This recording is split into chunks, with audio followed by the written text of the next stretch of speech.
আল্লাহ যে বান্দারে কত ভালোবাসে। একদিন আল্লাহরে কইছিলাম, আল্লাহ ও আল্লাহ তুমি ভাগ্যবান না আমি ভাগ্যবান? যদিও প্রশ্নটা শরীয়তের মাগাম থেকে ঠিক না, আল্লাহ আমারও যেটা বুঝাইছে, আল্লাহকে আমি তো ভাগ্যবান। আমি বুঝি তুমি ভাগ্যবান হলে আমি মহা ভাগ্যবান, আমি সৌভাগ্যবান। তুমি ভাগ্যবান হলে আমি সৌভাগ্যবান। আল্লাহ কইটা কেমনে? আমি কইটা এমনি। কেমনে?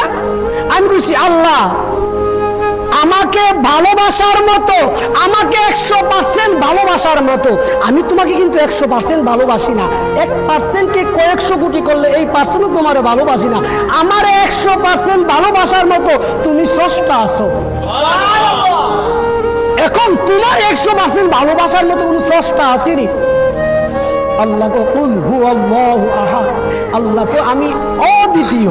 আল্লাহ তো আমার তো সে স্রষ্টা নাই, 100% ভালোবাসার মতো স্রষ্টা নাই, আমার কোনো ইলা নাই, আমার কোনো সৃষ্টিকারী নাই। আমি বললাম মাওলা তাহলে আমাকে তুমি 100% ভালোবাসো, তুমি ভাগ্যবান হলে তোমার মতন স্রষ্টা পাওয়াতে আমি নিজের সৌভাগ্যবান মনে করি।